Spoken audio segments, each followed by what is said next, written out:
tu palabra. En el nombre de Cristo Jesús. Amén. Amén. Pueden sentarse, hermanos, y pueden pasar a sus clases los demás. Más adelante estará nuestro hermano Pedro dando algunos anuncios, pero nada más quiero hacer énfasis en uno de ellos. Ya cuando sea el momento, pues nuestro hermano dará la hora y la fecha, pero recuerde que para nuestra cena de Navidad, que me adelanto es este próximo viernes, el consejo es que usted venga, ¿verdad? Bien vestido, ¿verdad? No digo que se viste mal, pero que póngase lo mejor que pueda tener, ¿no? Ese día. O sea que sí, como alguien dijo por ahí, ¿no? Que se bañe, que se peine, que se eche su perfume, su loción, ¿no? Y que venga bien, bien bonito, bien bonita, ¿verdad? Este próximo viernes. Y yo le recomiendo que pueda traer un abrigo también, por cualquier cosa. Así que pueda traer un abrigo y juntos nos vemos este próximo viernes a las 7 de la noche y hermano Pedro pues estará compartiendo más adelante también este y otros anuncios. Bien, hermanos, me gustaría comenzar en este mes, no el día de hoy, una serie de 3 sermones, los cuales tienen que ver con la promesa de Dios respecto a Jesucristo, respecto a su Hijo. Dios prometiendo al hombre, a la humanidad, un Salvador. Normalmente nos centramos, ¿verdad?, en el nacimiento y vamos a Lucas, vamos a Mateo, de repente quizás un par de versículos en Juan, pero me gustaría durante este tiempo que usted y yo pues comprendamos y entendamos o renovemos, ¿verdad?, nuestro conocimiento al respecto del por qué vino Cristo, del para qué Dios envió a Jesucristo. Porque la pregunta que normalmente nos hacemos es ¿por qué tuvo que ser así? ¿Por qué el Señor tuvo que nacer en un pesebre? ¿Por qué el Señor tuvo que sufrir en su vida? ¿Por qué el Señor tuvo que morir? Que no había otra forma.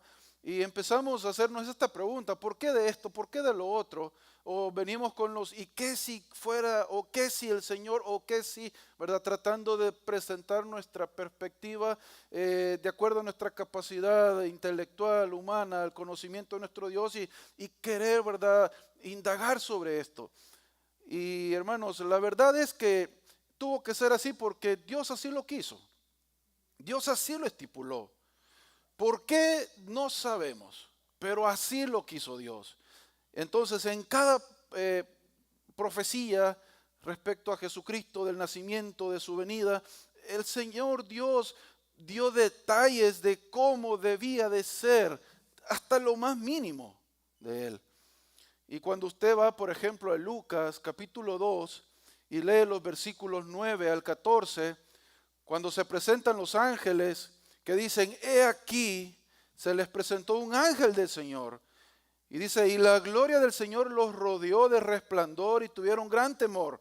Pero el ángel les dijo, no temáis, porque aquí os doy nuevas de gran gozo, que será para todo el pueblo, que nos ha nacido hoy en la ciudad de David un Salvador, que es Cristo el Señor. Esto será de señal y da especificaciones.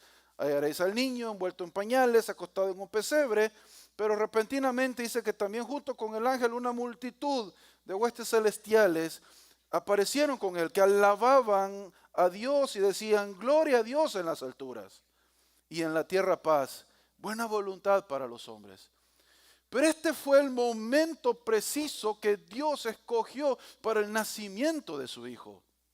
Los ángeles dieron la noticia, los ángeles celebraron el nacimiento de Cristo, pero esta era la realización de algo que Dios ya había prometido. Algo que Dios venía estableciendo y venía diciendo de diferentes formas, personas, y Él mismo incluso desde el Génesis capítulo 3, desde el inicio de la creación. Pablo más adelante en Hechos capítulo 2, él dice como tu santa mano, como tu santo conocimiento lo estableció desde la eternidad. Hermanos, la noticia de Lucas 2 es el cumplimiento de esa promesa. Es la realización del amor y de la misericordia del Señor para la humanidad. Este era un anuncio de la celebración de la promesa más grande hecha por Dios a la humanidad. La llegada de un Salvador. Ahora, no cualquier Salvador, porque en la Biblia dice os ha nacido en la ciudad de David un Salvador. Pero ¿por qué dicen los ángeles un Salvador? Porque la gente en su entorno tenía en teoría muchos salvadores, personas que les salvaban de las cuestiones económicas, deudas, ¿verdad? Enfermedades, y se ponían su fe en muchas cosas, en muchos dioses, los cuales ellos los consideraban sus salvadores. Pero el ángel, hermanos, da esta noticia muy especial, y él dice y con una S grande, Salvador. O sea, no es cualquier salvador, no era cualquier persona que venía a decir yo les voy a salvar, la que estaban anunciando ellos. Era el nacimiento del Redentor, de nuestro Salvador, que iba a restaurar todas las cosas, el que iba a justificar, el que se iba a encargar de reconstruir la relación entre Dios y el pecador, entre Dios y el ser humano que pone su fe en Él. Pero esto había sido anunciado alrededor de 700 a 750 años atrás. Y uno de los pasajes con los cuales vamos a iniciar es Isaías 42. Así que vaya por favor conmigo a Isaías 42. Y vamos a estar estudiando, platicando al respecto los versículos 1 al 9. Para poder ir comprendiendo cada uno de los detalles que los evangelios nos ilustran de nuestro Señor y Salvador Jesucristo. Para que de alguna forma nuestras preguntas respecto del por qué así o por qué no fue así, podamos irle dando figura, ¿verdad?, a todo, y de manera que todo vaya encajando y mantener siempre en nuestra mente el panorama general sobre la promesa y el cumplimiento de la promesa.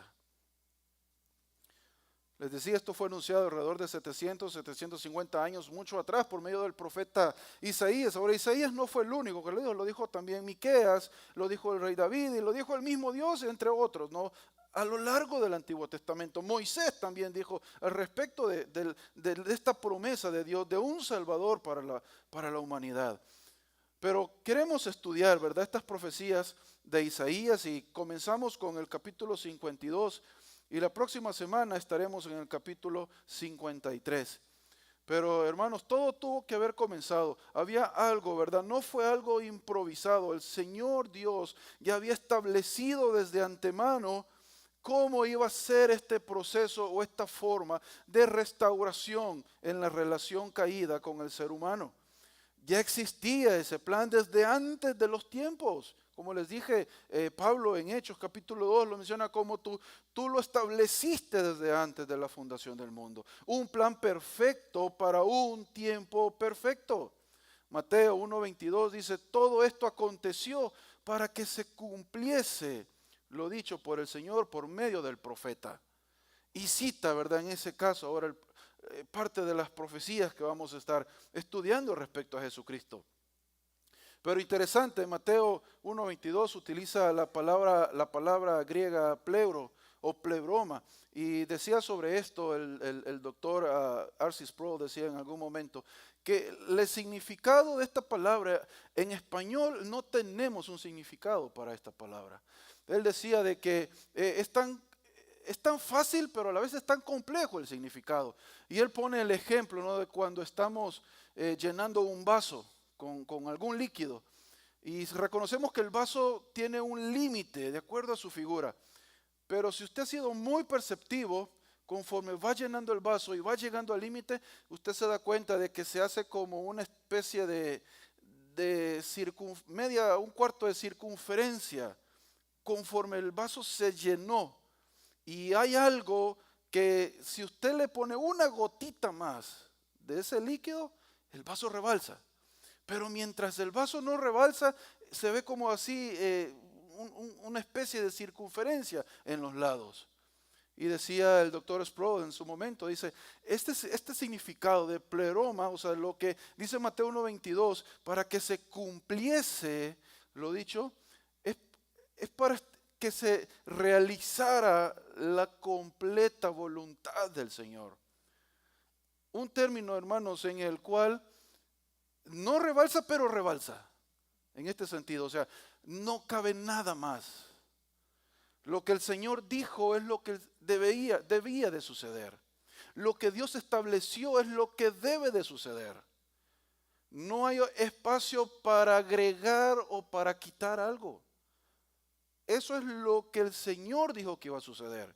Y en ese caso, ¿no? Esta sección de Isaías 42 nos da algunas ideas o nos da referencias de cómo iba a ser este Salvador. Y el tema, hermanos, de estos tres mensajes, ¿no? Solo va a ir variando un adjetivo, pero el tema principal es: este es mi siervo. Porque son las palabras con las que comienza Isaías 42. Y les leo los versículos 1 al 9, en este caso, de Isaías 42. Recuerde, yo tengo Nueva Biblia de las Américas. Dice: este es mi siervo, a quien yo sostengo, mi escogido, en quien mi alma se complace. He puesto mi espíritu sobre él. Él traerá justicia a las naciones. No clamará ni alzará su voz, ni hará oír su voz en las calles. No quebrará la caña cascada, ni apagará la mecha que casi no arde. Con fidelidad traerá justicia. No se desanimará ni desfallecerá hasta que haya establecido en la tierra la justicia. Su ley esperarán las costas. Así dice el Señor, versículo 5, que crea los cielos y los extiende, que afirma la tierra y lo que de ella brota, que da aliento al pueblo que hay en ella, y espíritu a los que por ella andan. Yo soy el Señor, en justicia te he llamado, te sostendré por la mano y por ti velaré. Te pondré como pacto para el pueblo, como luz para las naciones, para que abras los ojos a los ciegos, para que saques de la cárcel a los presos, de la prisión a los que moran en tinieblas. Yo soy el Señor, ese es mi nombre, y mi gloria a otro no daré, ni mi alabanza a imágenes talladas. Las cosas anteriores ya se cumplieron. Yo anuncio cosas nuevas, antes que sucedan, se las anuncio. Hermanos, este pasaje nos relata y nos presenta por lo menos tres puntos importantes. Uno de ellos, las características de este siervo. Y por eso les decía el título de hoy: este es mi siervo. Y aquí vamos a hablar de la promesa del siervo. Este es mi siervo, y Dios prometiendo a este siervo. Un siervo con características muy especiales, con el apoyo de Dios en todo lo que hace, para cumplir un propósito específico a una nación o a un pueblo específico. La promesa de un Salvador. Este es mi siervo. Esta sección, hermanos, de Isaías forma parte de lo que se conoce como uno de los 4 cánticos o de las 4 doxologías, ¿verdad?, que posee este libro referente a lo que es Jesucristo. Los versículos 1 al 9 del 42 es el primero. El segundo es el capítulo 50, los versículos 4 al 9. Después tenemos el capítulo 52, los versículos 13 al 53, el 12, los siguientes 3, ¿verdad? 49, 1 al 6, 50 del 4 al 9 y 52, 13 al 52, 12, 53, 12, perdón. Y juntos forman parte de este grupo de 4 cánticos que el profeta Isaías, ¿verdad?, recibe como palabra del Señor, y guiado por el Espíritu Santo, Él lo presenta de esta forma. El siervo, hermano, se presenta a sí mismo con afirmaciones muy importantes, como un elegido del Señor desde los primeros versículos. Destaca que es Dios quien lo sostiene, el Señor que lo declara como su siervo, que se deleita en él, dice, el que traerá justicia también. Pero después no solo nos dice las condiciones bajo las cuales Dios lo escoge y lo presenta como una promesa, sino que después los versículos 2 hasta el 4 nos detallan las características de este siervo. Un siervo que dice que no clamará ni hará oír su voz, o sea, da la idea de que un siervo paciente, un siervo que no hará batalla o que no hará revuelto entre las calles. Dice, su voz, no hará oír su voz en las calles, o sea, no gritará, no hará desórdenes en las calles, no será alguien que promulgue inestabilidad. Un siervo que tampoco no quebrará, o sea, no será condenatorio, no será duro o no terminará con la vida de aquellos que, aunque tengan una pequeña fe en Dios, continúan haciendo el bien. Y posteriormente un siervo incansable, un siervo el cual no desmayará hasta cumplir su propósito en esta tierra. Posteriormente, en los versículos 5 al 7, el Señor Dios, ¿verdad? Nuevamente, Él dice bajo qué condiciones Él cumplirá el ministerio. Condiciones en las cuales su mano estará sosteniéndole, velando por Él en todo momento, hasta que cumpla su propósito, el propósito de ser luz a las naciones, propósito de abrir los ojos a los ciegos espirituales, de librar o sacar de la cárcel. Esta versión utiliza cárcel, utiliza prisión, son dos palabras que reflejan conceptos diferentes. Cárcel se refiere al lugar, a la condición, al lugar en el cual se encuentra, y prisión al estado en el cual se encuentra la humanidad. Y posteriormente del versículo 8 y 9 da la seguridad de que esta promesa se realizará. La seguridad de que las cosas que Él ha prometido serán hechas. E incluso la seguridad de que cada coma o cada tilde que Él prometió respecto a Jesucristo, a su siervo, sería cumplido por medio de este anuncio. Y al comprender todas estas situaciones, hermanos, nos damos cuenta y quizás encontramos el sentido de cuando Cristo dijo en la cruz del Calvario, consumado es, que en hebreo telestai, todo se cumplió. ¿Qué es todo? Lo que Dios dijo que debería de cumplirse, lo que el Señor estableció para Él, desde su anunciación hasta el momento en que fue elevado al cielo. Todo se cumplió. Todo fue como el Señor lo estableció. Por lo tanto, el siervo, hermanos, no es nada más ni nada menos que nuestro Señor Jesucristo en este momento. Algunos dicen, no, pero cuando Isaías habla de este es mi siervo, se está refiriendo a Israel.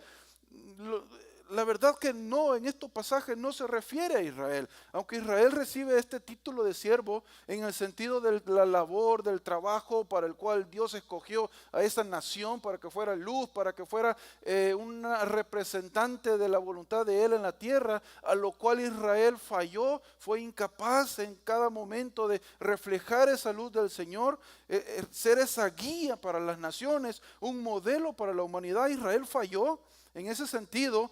Y Dios, sabiéndolo, pues estipuló de antemano. Y luego dijo, traeré a un siervo, haré la promesa de un siervo, pero un siervo que sí cumplirá lo que yo establecí. El siervo se presenta, dijimos, con afirmaciones muy importantes. Destaca, ¿verdad? Primero, también características de Dios hacia Él. Cada una de las características de Cristo es también características de nuestro Dios. Refleja también la forma en la que Dios mismo trazó de antemano cómo sería el ministerio de nuestro Señor Jesucristo. Y Él concluye, ¿verdad?, sobre esta inutilidad de la idolatría, en el cual Él, que anuncia las cosas desde antemano, se cumplen y suceden. Y en ese sentido es que el libro de Isaías, hermanos, también ha sido muy criticado en esto, porque dicen que Isaías por lo menos fue escrito por 2 o 3 personajes, ¿no? Uno antes del tiempo de la esclavitud o del tiempo del exilio, no esclavitud sino que exilio, y posteriormente alguien más lo continuó después del exilio, porque es tan exacto en las profecías que dicen, no es posible que esto haya sido así. Pero hermanos, si esto no es posible que haya sido así, entonces hay algo que no cuadra entonces en la Escritura. Porque el versículo 9 dice que Dios lo anuncia antes de que las cosas sucedan. Y en ese sentido, si esto hubiera sido escrito en los capítulos 39 en adelante, después del cautiverio babilónico, este versículo no tendría lugar acá. porque sería como una historia nomás de lo que sucedió. Pero hermanos, tenemos la seguridad de que el autor fue uno solo, y fue el profeta Isaías, al cual Dios le inspiró, al cual Dios le dio la revelación completa y exacta de todo lo que acontecería a Israel, acontecería a Judá y posteriormente a Jesucristo, a su Hijo, a Dios y a toda la humanidad más adelante. Por lo tanto, hermanos, versículos 1 al 4 nos dan la identidad y el carácter del siervo. Filipenses 2:7 dice, hablando sobre Jesucristo, Pablo dice, sino que se despojó a sí mismo, tomando forma de siervo, hecho semejante a los hombres. Y el versículo 1 del capítulo 42 de Isaías dice, este es mi siervo, a quien yo sostengo, mi escogido, en quien mi alma se complace. Vemos entonces la relación, ¿no? ¿Cómo es que Cristo se despojó de todo? ¿Cómo es que Jesús, siendo el Hijo de Dios, se despojó? Porque Dios ya lo había escogido para ello. No fue obligado que Él vino, no fue obligado que Él encarnó en la persona de Jesucristo, sino que Dios lo escogió y Él voluntariamente accedió a cumplir este plan. Por lo tanto, hermanos, debemos de reconocer, ¿verdad?, de que así como Jesucristo voluntariamente aceptó la voluntad del Señor y vino a este mundo, usted y yo que somos seguidores de Cristo, que somos discípulos de Cristo, debemos también de aceptar voluntariamente el plan de Dios para nuestras vidas. Debemos de estar disponibles a satisfacer el deseo de nuestro Dios, así como Cristo lo hizo en su momento. Un siervo escogido por Dios, mi siervo, propiedad del Señor, un siervo que es de Jehová. En los evangelios de Mateo y de Marcos se presenta, ¿verdad?, el sufrimiento de Cristo, pero especialmente en Marcos. Marcos le da el título del siervo sufriente. Y uno de ellos dice en Marcos 10:45, porque el Hijo del Hombre no vino para ser servido, sino para servir, para dar su vida en rescate para muchos. En Mateo 12, los versículos 18 al 20 también nos recalcan de este siervo sufriente, de este siervo el cual vino a poner y a sufrir por los demás. Israel, hermanos, aunque sí bien es cierto, sufrió durante muchas temporadas en su vida, pero nunca logró cumplir el propósito de Dios para él. Pero por lo tanto el Señor Jesucristo vino, ¿verdad?, para satisfacer esta voluntad del Señor, para satisfacer el deseo de su Padre y cumplir la voluntad del Señor. Mi siervo, este es mi siervo a quien yo sostengo, un siervo al cual el Señor sostiene con su brazo poderoso en todo momento. Y damos entonces idea y vienen a nuestra mente aquellos pasajes, ¿verdad?, en los evangelios en los cuales Dios dijo, este es mi siervo amado en el que tengo complacencia. Lo dijo 2 veces registrado en los evangelios. Pero no solamente fue algo audible, algo visible incluso, sino que también a través de los hechos, de las obras que Cristo hacía, los mismos fariseos, los escribas, recuerda cuando fue Nicodemo, le dice, vemos en lo que tú haces que vienes de Dios. O sea, el Señor Jesucristo Dios sosteniendo al Señor Jesucristo, respaldando a su escogido. Mi escogido, alguien escogido por Dios desde antes de la fundación del mundo, para que fuera aquel que redimiría o que redimiera a un pueblo que estaba en oscuridad, un pueblo que estaba muerto, un pueblo apartado de nuestro Señor, apartado de la voluntad de Dios, apartado de una relación con Dios. Ese fue todo el propósito de Dios desde antes para su siervo amado. Y está en la promesa. Mi siervo amado, dice, en quien mi alma se complace. Cuando el Señor se bautizó, este es mi Hijo amado nuevamente, en quien tengo complacencia. Siervo amado, Mateo 12:18 también utiliza esta frase, este es mi siervo amado y no hay otro en el cual yo me complazca. Es como el único amado, el siervo amado. Cuando Él dice, tú, mi escogido, en quien mi alma se complace, está hablando exclusivamente de uno el cual complace el corazón, el alma, el espíritu, todo lo que es Dios. Y por medio de Él, hermanos, usted y yo después también poder complacer a nuestro Dios. Pero solo por medio de Él, porque Él complació el alma del Señor. Y a través de la unión de Cristo con nosotros en una sola carne, un solo cuerpo, es que nosotros podemos complacer entonces también el alma de Dios. Dice: un siervo en el cual he puesto mi espíritu sobre él.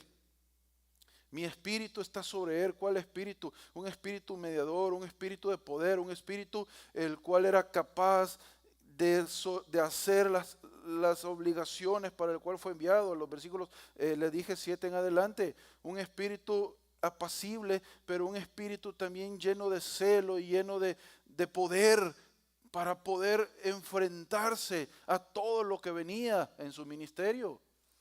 No era fácil el ministerio de Cristo Jesús. No fue fácil, hermano, lo que Él tuvo que pasar.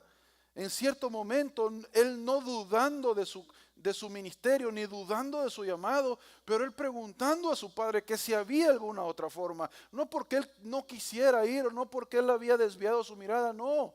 Sino que porque Él todavía esperaba de que hubiera, digámoslo de esta forma, un plan B. Pero no, entonces dijo: no se haga tu voluntad sino la mía. Él siempre estuvo dispuesto. El Señor lo sostuvo para eso. El siervo en el cual está su espíritu. ¿Pero para qué? Dice: para traer justicia a las naciones. Y ahí es donde Pablo, ¿verdad? En Romanos también dice esto mismo: no hay justo ni aún uno. Pero el justo, el único justo, el cual fue Jesucristo, el cual es Jesucristo, entonces venía a este mundo a traer la justicia a las naciones. Pero para que haya justicia, hermano, debe de haber un juicio. Y el juicio ya había sido hecho. Nuevamente, el Evangelio de Juan nos dice que todo aquel que no ha creído en el Hijo de Dios ya ha sido condenado. Ya hay un juicio y hay un veredicto para aquel que no cree en Cristo Jesús. Pero para ello, para poder creer en alguien de que es capaz de hacer lo que dice que va a hacer, tiene que ser justo, limpio, puro, sin mancha, intachable. Para que yo pueda creer en Él. Y Jesucristo es todo eso. Cuando este siervo escogido por el Señor, cuando Dios dio la promesa, Él de un solo estableció bajo las características y las condiciones que este siervo venía. Un siervo justo que establecerá la justicia. Por eso Juan el Bautista decía: he aquí el Cordero de Dios que quita el pecado del mundo. He aquí el reino de los cielos se ha acercado. La justicia, en Mateo 5 al 7, hablando sobre el sermón del monte o el sermón en la montaña, estableciendo los parámetros y la forma en la cual se gobierna el reino de los cielos, un reino en justicia. Un reino que no necesariamente, como decíamos la otra vez sobre el marxismo, ¿no? y el idealismo, de que el marxismo lo que establece que todos serán iguales pero sin un salvador. Pero en este caso el reino de los cielos iba a establecer y todos seríamos iguales, pero con un Salvador, únicamente por medio de Jesucristo, el único justo entre las naciones y Él trayendo justicia a las naciones. Por eso los ángeles decían buenas nuevas, paz para los hombres, anunciando cada una de estas características también de este siervo. Hermanos, usted y yo somos parte ahora de esta justicia. Siempre y cuando usted haya creído en Cristo Jesús como su Salvador. Usted goza ahora de esta justicia. Usted puede estar seguro de que por medio de la justicia que Dios dio a Jesucristo, que Él imputó en Jesucristo, usted y yo también entonces podemos ser declarados justos delante del Señor. Porque para eso vino, para traer justicia a las naciones. Y no una justicia que era basada en nuestros hechos, porque si así fuera, todos deberíamos de ser fulminados, calcinados, consumidos, sino que la justicia del reino, una justicia basada en misericordia, no darnos lo que nos merecemos. ¿Por qué? Porque a alguien le dio lo que él no merecía. A Cristo le dio lo que él no merecía, que era el castigo por los pecados, el justo por el injusto.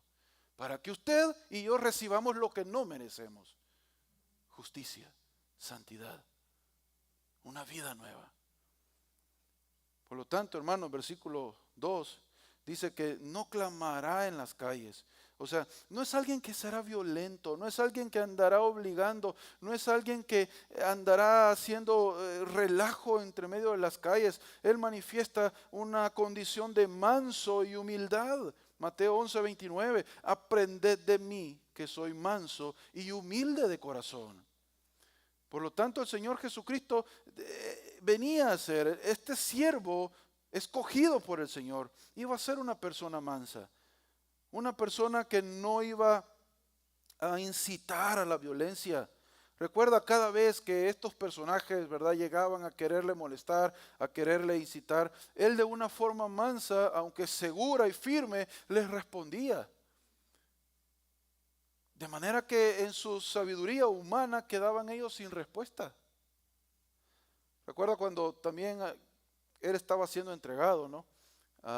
Y Pedro llega y saca su navaja, su cuchillo, y queriendo acabar con la vida de ese que estaba agarrando a su Señor, únicamente logra cortarle la oreja. ¿Qué le dijo Cristo? Guárdala, guarda tu espada. ¿Por qué? Le dice, porque tú no crees que yo puedo pedir a mi Padre y Él enviaría unas legiones de ángeles. Mansedad, humildad. Hermano, es algo que el Señor manifestó en todo momento, a pesar de las condiciones en las que Él se encontraba. Dice que cuando Él veía de que querían hacer algo, que la gente se empezaba, como decimos en español, a lebrestar, Él mejor dice que salía de en medio de ellos. No porque tuviera miedo, sino que la misma Escritura dice porque su hora no había llegado. Él desaparecía de en medio de ellos. Manifiesta su condición de mansedumbre. Dice, yo no vine a condenar, yo vine a salvar el mundo. Y eso vino Cristo en su momento. Al cumplir la promesa del siervo de Dios, Él vino a salvar al mundo perdido, el mundo que necesitaba ver luz verdadera. Un siervo compasivo, versículo 3. Dice, no quebrará la caña cascada. Hermano, esta caña cascada, no sé, quizás cuando usted ha ido a los ríos, ha visto unas varitas bien delgaditas que normalmente suelen crecer. Parecen bambús, pero no son bambús, sino que son unas varitas bien delgaditas, quizás como de menos de una cuarta de pulgada, ¿verdad? Y crecen, pero son tan frágiles que si usted sopla fuerte, las puede quebrar. Esta es la comparación de la conducta, del carácter. Dice que será un siervo compasivo. Por muy débil que esté la fe o la persona en ese momento, Él no llegará y la terminará, sino que Él será compasivo en su mensaje. Él atenderá sus necesidades. Él sanará sus dolencias. Dice, ni apagará la mecha, que casi no arde. En la Reina Valera dice el pábilo, parece que menciona el pábilo. Se refiere, hermanos, a cuando usted tiene una candela o algo, ¿verdad?, que tiene una mecha, principalmente una candela.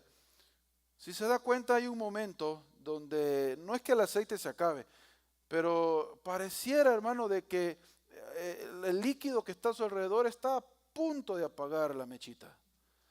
Normalmente antes esto del pábilo ponían el aceite y ponían una plata, algo plano, como un disco súper pequeño que flotaba sobre el aceite, y sobre él ponían la mechita, que era alimentada, ¿verdad?, por el poco de aceite. Pero había momentos que parece que la mecha se apaga, que ya es más humo que fuego. Pero dice, ni aún a estos que tienen un poquito de fe, tampoco no los acabaré, no los destruiré, sino que aumentaré su fe. Les daré nuevas fuerzas. Hermanos, un carácter manso, compasivo, que se compadece de los quebrantados. Manifiesta, hermanos, incluso un amor por sus enemigos. Recuerde, Juan nos habla más que todo de esto, ¿no?, en la última noche, ¿cómo demostraríamos o cómo demostrarán sus discípulos que son discípulos de Él? Amándose uno al otro. Pero anteriormente ya les había ido, no ames al que te ama, ama al que te aborrece, porque ese es verdaderamente el amor. ¿Por qué? Porque así nos amó Él, amándonos a pesar de nuestro pecado. Ahora Él viene, nos llama, nos trae, pero nos transforma. Cuando usted ama a alguien, usted busca la transformación de ese enemigo. Usted busca que su condición cambie y no ser más enemigos, sino que ser amigos con esta persona. Y Cristo vino para eso. La promesa de Cristo fue para eso. Para que la conciencia nuestra fuera iluminada por el Espíritu Santo, que viene a ser ahora nuestro combustible, aquello que nos lleva día tras día, momento tras momento, de manera que el Señor Jesucristo, a pesar que nos ve débiles, nos ve angustiados y quizás ve una pequeña chispa en usted y en mí en algún momento, producto de la revelación, como hemos visto los martes, la revelación general en la creación, en todo lo que podemos observar, ver, tocar, oler, respirar, probar. Reconocemos que hay un Dios, pero estamos tan faltos de fe, tan cortos en nuestra fe, que entonces viene Cristo y Dios por medio del Espíritu Santo nos dan esa fe necesaria para que la mecha se encienda. Y posteriormente el Espíritu Santo continúa obrando en nosotros día tras día. Pero esto, hermanos, porque así lo pactó, así lo estableció el Señor. No se desanimará ni desfallecerá. Será alguien, hermanos, que no se cansará. No desmayará el hombre, dice. No habrá forma en la cual esta mecha se apague, pero más sin embargo, Él dice que con fidelidad traerá esta justicia. Sin desmayar. ¿Cuál justicia? El anuncio del Evangelio, el anuncio de las buenas nuevas, el anuncio de que a través de Él hay esperanza para el mundo entero. Y no se desanimará, no se fatigará hasta que haya establecido esto en la tierra. No se refiere, hermanos, esto a que Cristo se cansa o que Cristo se fatiga, no, sino que en su propósito Él estará seguro y no descansará hasta que lo cumpla. Y eso también es en nuestras vidas.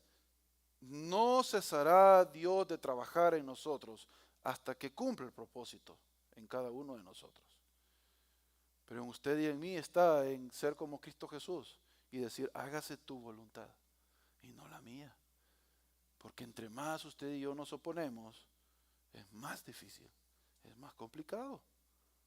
Debemos entonces, hermanos, aprender de las características de este siervo prometido por el Señor, hasta que cumpla el propósito de establecer la justicia en la tierra. ¿Y cómo se cumplió este propósito? ¿Cómo estableció la justicia en la tierra? El día que Él murió en la cruz del Calvario. Cumplió la justicia. ¿Por qué? Porque Dios cargó sobre Él el pecado de todos. ¿Pero quiénes todos?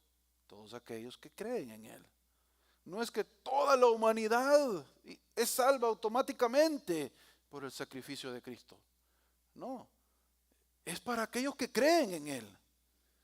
Porque de nada sirve, hermanos, que yo les diga, vamos a tener regalos y vamos a dar $1.000.000 a todo aquel que venga. Pero ¿para quién de verdad le va a servir el $1.000.000? Para el que venga. Para el que no venga, no le sirve, le da igual. Y por eso dijo, todo aquel que a mí viene no le echo fuera. Y es trasladada esta justicia ante Él. Versículo 5 en adelante, hermanos. Bueno, el versículo 4 también dice, hasta que haya establecido la justicia sobre la tierra la justicia y su ley en las costas. O sea, no solamente hablando principalmente de Jerusalén o de Israel, ¿verdad? Como nación, sino que sobre todo, recuerda cuando Él envió a los discípulos y dijo, vayan y hagan discípulos de todas las naciones.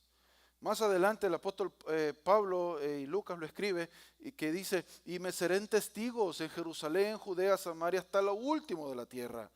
Eso hace mención a que las costas, o sea, los lugares remotos, donde sea que haya vida, donde sea que haya tierra, donde sea que haya una necesidad de esta justicia, hasta ahí hasta ese lugar, no importa dónde sea, hasta ese lugar llegará la justicia del Señor. ¿Por qué? Porque la esperan en todos los lugares. Entonces, el versículo 5 nos da la labor, al 7, así dice el Señor, que crea los cielos y la tierra, o sea, el que creó los cielos, el que creó la tierra, el que creó todo lo que existe, como dice el Salmo 19, el firmamento que cuenta su gloria, que pasa la historia de una noche a otra noche y refleja las maravillas del Señor. Usted y yo, le decía ayer a mi esposa, porque ella me decía, mira qué rápido va diciembre. Yo le digo, sí, pero mira, aunque nos estén cortando horas en el reloj, el día y la noche no mienten. Nos acostamos de noche, nos levantamos de día, es un nuevo día. Es una nueva misericordia del Señor, una nueva oportunidad para poder compartir y disfrutar con nuestros seres queridos, para poder trasladar el Evangelio a aquel que lo necesita. Así dice el Señor, que crea todo esto, que afirma y sostiene todo en sus manos y todo lo que en ella hay. O sea, el Dios prometió que vendría un siervo. Pero ¿qué Dios? El Dios creador de todo. Y ahí pues podemos enlazar, ¿verdad? El versículo 8 después. Este Dios el cual no comparte su gloria con nadie. Un Dios el cual es exclusivo. Un Dios que es el Dios omnipotente, el creador del cielo y de la tierra, todopoderoso, aquel que ya estableció y estipuló por medio de su palabra todo lo que ha de suceder y no hay espacio en el vaso para añadir o para quitar algo de ello. Ese Dios del cual los ángeles anunciaron el cumplimiento de la promesa en Lucas 2, es el que lo prometió. Ahora, Dios cumplió su promesa de enviar un Salvador. ¿Hay algo que le haga dudar que Dios cumplirá su promesa de darle vida eterna a todo aquel que cree en su Hijo? Vea cómo relacionamos todo, hermanos. Antiguo y Nuevo Testamento. Promesa de Cristo, los evangelios. La palabra de Dios y lo que conocemos de Dios por medio de Jesucristo. Todo está unido, hermanos. Y usted y yo debemos de confiar en cada una de estas promesas que el Señor nos ha dado. En la promesa principalmente de este Salvador, que no importa la situación en la que nos encontremos, hay esperanza en Jesucristo. Da aliento al pueblo que hay en ella y espíritu a los que por ella andan, el dador de la vida, el que hace que pueda crecer y gestarse la palabra dentro del vientre de la mujer. La vida, la otra vez compartí algo bien interesante, que dice que cuando el espermatozoide entra en el óvulo hay un destello de luz. Y yo me imagino ese destello de luz es como cuando el Señor dijo, hágase los cielos y la tierra. Y todo surgió de la nada. En el momento que el espermatozoide entra en el hombre, un destello de luz, Dios dando vida a lo que está sucediendo ya en el vientre materno. En ese sentido dice, el que da vida, el que da espíritu a los que andan por ella. Nuevamente, yo soy el Señor. Y dice, en justicia te amé. Y más adelante en el Nuevo Testamento encontramos el Cordero de Dios perfecto, sin mancha, justo. Y no hay otro justo fuera de él. El Señor le llamó. Hermanos, la justicia, el llamado del Señor y la mano que nos sostiene, todo esto va junto. No podemos separar la justicia del llamado porque el Señor justifica a los que llama, Romanos 8. A los que llama el Señor justifica, por lo tanto esto va junto. Pero a los que justifica también los va sosteniendo hasta que llegan al último peldaño de esta salvación, que es la glorificación. Todo esto es un solo conjunto, hermanos, de lo que el Señor también hace para con cada uno de nosotros por medio de este siervo prometido. Justificación, un llamado, justificación y posteriormente sostenimiento constante, velando por usted y por mí. Pero finalmente, dice el versículo 6, y pondré como pacto para el pueblo. ¿Qué compartimos en la Santa Cena? El nuevo pacto. ¿Cuál nuevo pacto? La salvación por la fe en Cristo Jesús. Posteriormente, la ley guiando al pueblo y convenciendo al pueblo de que no había forma de cumplir con el estándar de Dios. Dios hastiado de los sacrificios, porque el pueblo lo hacía como un ritual y no como algo del corazón, no había un cambio en ellos. Pero finalmente Dios dice, estableceré este pacto con el hombre. Que todo aquel que crea en Cristo Jesús, mi Hijo amado, mi Salvador, mi siervo prometido, tendrá vida eterna. Y no vendrá condenación jamás, porque ha pasado de muerte a vida. Y eso en los versículos 7 en adelante. Para que abras los ojos de los ciegos, para que saques de la cárcel a los presos. ¿Cómo los iba a sacar? Liberando de las prisiones a los que moran en tinieblas. Hablando de aquellos que incluso estaban poseídos. Por eso encontramos la forma en la que el Señor libera de los demonios a muchas personas, ¿no? en los evangelios. Liberándolos de esta entidad que los posee. Hermanos, es lo que Dios hizo por medio de Jesucristo a usted y a mí. Nos libera de las manos del opresor, de aquel que anda como león rugiente buscando cómo devorar, de aquel que es nuestro acusador día y noche delante del Señor.